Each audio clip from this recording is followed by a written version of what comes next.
Welcome back to the FBC review. We're here with our final episode of the season. Oh man, I keep forgetting that this was Brett's logo for this off-season event. Don't like that. Well, we only got one match to talk about, so let's hop into it here. Replays. So, we've got me taking on Jabron. I don't remember the last time I faced Jabron. I remember that we faced each other in the season 18 finals. This is the last time this is the first time I faced him in like a finals since then. And I'll just tell you, going into this, I was really worried about the Rain team. I was really worried about how I was going to be able to beat Gliscor. And thankfully, didn't see those things. So let's hop into the game here. We get a lead Blastoise versus a Florges. The plan here was I just want to keep rocks off the field. I have a Focus Sash on Dugtrio, and I didn't bring boots on, maybe I did bring boots on Arctozolt, don't remember, but definitely didn't bring them on Enamorus, so I need to keep rocks off the field. So this was to counter Donphan. And looking at this Florges right here, I know it can't do a lot to me, so I'm just going to fire off a Toxic here, put this thing on a timer, because Florges is something I need to get rid of. See the Calm Mind go up first. That's not bad for me. Galarian Slowking walls this thing for days, so really safe for me to go into it here. And I think I just Chilly Reception out. Nope, I go for a Psychic Noise. Kind of regret that in hindsight, because given that Archaludon a defense boost can be a little bit problematic. He does get the crit on this Flash Cannon. Not a huge deal, a little bit annoying because you can see some calcs later. So I'm going to bring in Enamorus here. There's not a lot of good resists for Enamorus on, there's no good, the best fairy resist on the team is honestly either like Florges or Diancie, or the actual resist is Ogerpon, but it's honestly not a great answer for it. As you're going to see, we're going to have this switch into Ogerpon Hearthflame, and he's going to take 40%. I'm modest with a fairy boosting item. Fairy Feather is the item. So it's a lot of damage there. And then I'm going to switch out hard into Dugtrio. Now my thought here is, okay, he might go for Ivy Cudgel. That's not a big deal because Earthquake's a pretty good shot, like a decent roll to KO from here. If I get real desperate, I can maybe just go for Stone Edge. Worst thing he could go for here is if he makes a hard prediction, goes for like Horn Leech or something. I didn't think he was going to do that. He goes hard for Sword Dance. That's the best case scenario for me here, because I'm able to just go for Earthquake. Don't get the roll, but that's fine because I'm going to be able to pick him off with Sucker Punch next turn. There was a slight chance, I was slightly worried that we were going to see Quick Attack or something, but it didn't come into play. So now we're going to have Florges come out. I did have Endeavor, and I was considering using it to just drop Florges right here, but I knew that I could still kind of answer some things with Dugtrio, so I just kind of safely go into Galarian Slowking. And I know that this thing can't touch me. I think this time I Chilly Reception out. Yeah, I do. And now we can go back into Enamorus, and now we're right back in that cycle. There's no Fairy Resist, so Florges is going to have to come in and take this, and does a lot of damage, get the special attack drop. Not quite in range where I'll be able to KO it. So I'm going to do the next safest thing, switch into Galarian Slowking. I think I go for Psychic Noise here just to make sure that it can't catch a Wish. And at this time, I'm going to Chilly Reception out again, I'm pretty sure. Because I know it's going to faint on this turn. I'll be able to regenerate everything back up. And I go into Arctozolt thinking, okay, now that the snow's up here, I'm going to be able to start some offense and really start like putting the boots to some folks here. But I miscounted the hail turns, and hail goes down right here. So we get Diancie coming in. Obviously, I can't deal with that. We're going to go into my Max Fizz Def Galarian Slowking. Diamond Storm does quite a bit of damage, but I don't want to eat an Earth Power that I know is coming in, so I'm going to go hard into Blastoise. Take that pretty well. Archaludon's going to come in on the Scald. Hopefully, I was hoping to grab a burn, and I did. But now, against Archaludon, I was kind of torn because I had Mirror Coat on this. I'm just like, I might be able to stay in. We'll see what we see here.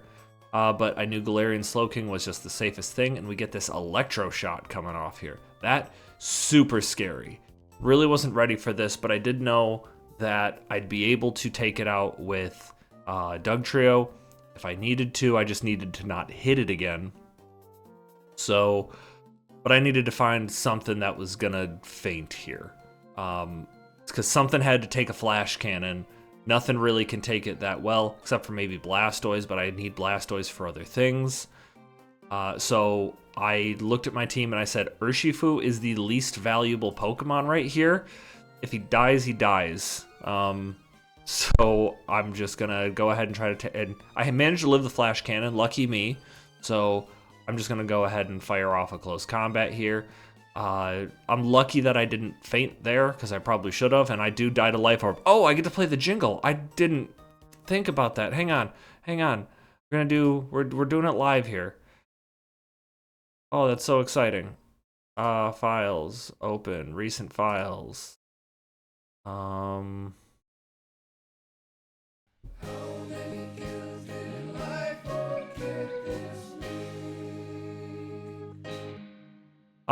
It got a kill. Oh, stop. Whoops. Yeah, it got a kill. I think that might be the only one we've gotten here in the FBC. So that's kind of exciting that we got to do that. I'm gonna go into Blastoise because I know it can deal with most of the things that are left.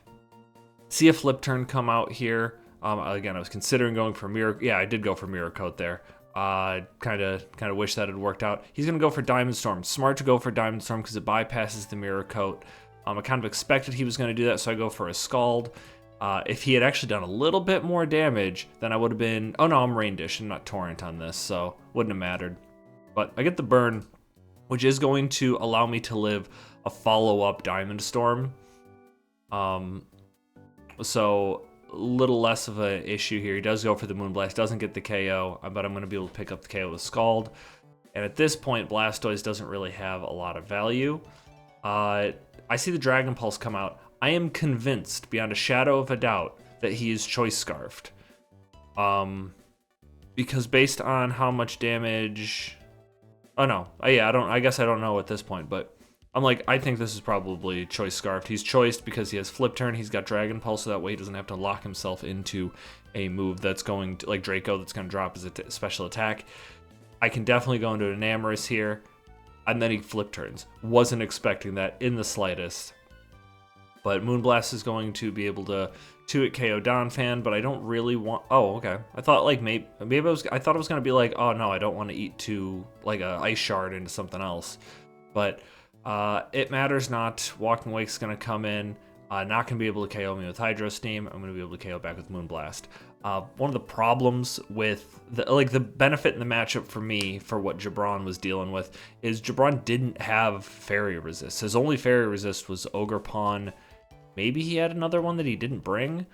But he didn't have good fairy answers, and I have one of the best offensive fairies in the game.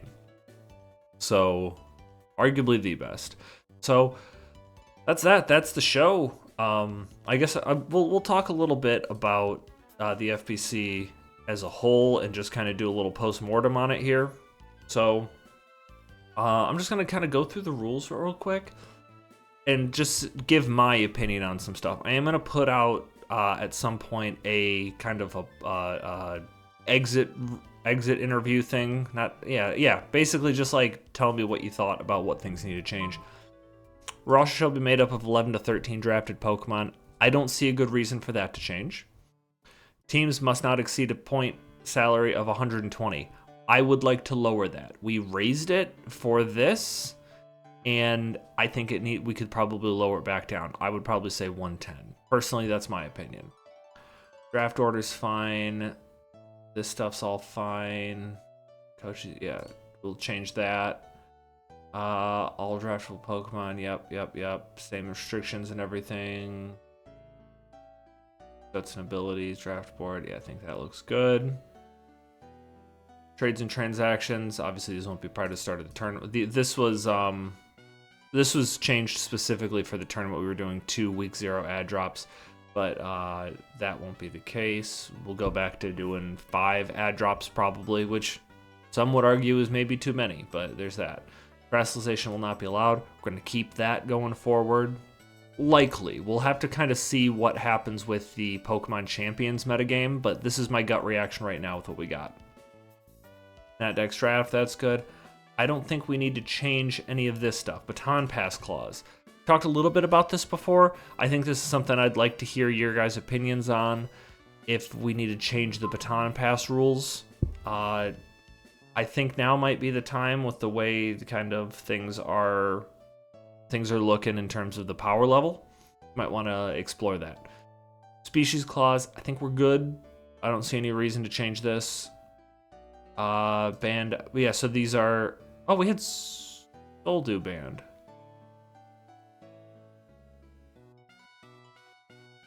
I'm not sure if anybody, yeah, we had that banned before. Probably didn't need to be banned. Just because of the power level of everything, but something to consider there. We have evasion boosting things banned, or evasion boosting items banned. Shed Tail Ash Specs Hidden Power, yep. Z Crystals are banned. Complex bans, we don't have any. I'm gonna try to avoid that going forward. I don't think there's anything else we need to discuss there. Maybe on the draft board, I think some of these costs might need to change. For example, where is Galarian Slowking? I think is so good. I think it needs to move up. I would say at least 1 point. I'd be okay with 2, although like these murderers up here seem like Slowking looks a little bit weird there. But I'd probably up the price of Slowking as far as Pokemon I used go. Enamorus, I think, is okay at 15 points. Urshifu, Single Strike, it could go up. I could see an argument for being made for it going up. It's a little slow compared to some of the things that we'd be moving it up over, but there's that. Charizard Y is honestly probably fine. Again, the speed tier kind of holds it back, and also the rock problem. Those are the Pokemon that I use that I feel might need to move, but that's just me. Somebody asked me, what do I think of Dugtrio in the format? I've used basically every Trapper that exists in the format. I've used Dugtrio, Gothitelle, and Wobbuffet. And I would say in this metagame, I think that Gothitelle would have been a little bit better for me. Dugtrio does a good job at taking care of offensive threats, but it does a pretty good job of taking care of offensive threats. But it really is a kind of meta dependent. But I think that Gothitelle would be better at taking care of defensive threats. And honestly, I was kind of surprised the defensive threats were the things, at least for my team, I needed to get rid of. Maybe on a different team, Dugtrio would be better, but for me, it was good. It was just fine. Hydrapple seems a little bit expensive for its cost, but I'd really love to hear other people's thoughts on their own Pokemon or Pokemon that they faced, what they think. I've heard a lot of people say that this fish, where is he? Chi-Yu, whatever tier we have Chi-Yu in, and I know it's here, but my brain cannot find it. Chi-Yu. A lot of people are saying Chi-Yu needs to go up 1 to 2 points. I'd be fine with that. That seems reasonable. Really strong and scary. Those are the only complaints that I heard. But please let me know your thoughts. A lot of this might change because I don't know what Pokemon Champions is going to look like, or if we're going to kind of acknowledge that. So I think I'm going to wrap that up, though. Thank you all for listening, and I'll see you next year, probably. Goodbye.